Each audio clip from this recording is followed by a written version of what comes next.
ఒకరు వద్దు అని వదిలిపెడితే ఇంకొకరు దాన్ని వాడుకోవాలనే ఉద్దేశం కాదు అంటూ సమంత తన భరణం గురించి మళ్ళీ చెప్పుకొచ్చింది.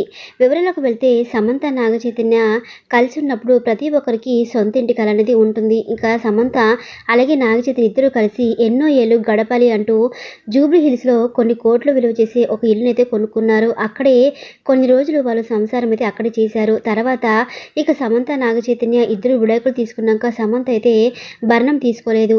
ఎందుకంటే సమంత భరణం తీసుకోవడానికి కారణం ఉంది. చైతన్యకి ఎక్కువ సినిమా హిట్స్ లేవు కాబట్టి, తనకి ఎక్కువ వెనక సంపాదన లేదు కాబట్టి తన సంపాదన మాత్రమే తీసుకొని సమంత అక్కడి నుంచి తప్పుకుంది. ఇక సమంత వెళ్ళిపోయిన వెంటనే నాగచైతన్య పెళ్లి చేసుకొని ఏ ఇల్లు అయితే తను తీసుకుందో అదే ఇంట్లో ఇప్పుడు శోభితతో ఉంటున్నారు. ఇక అది చూసిన సమంత అయితే బాధపడుతూ ఒకరు వద్దు అంటే ఇంకొకరు అది కావాలని చెప్పి వాళ్ళు వాడుకోవాలని కాదు అని చెప్పి సమంత స్పందిస్తూ వచ్చింది. అయితే ఈ విషయంపై ఇక సమంత నాగచైతన్య విషయంలో బాధపడుతుందంటూ నెటిజన్స్ అయితే వాపోతున్నారు. మరి ఈ విషయంపై మీరేమనుకుంటున్నారో కామెంట్ సెక్షన్లో కామెంట్ చేయండి.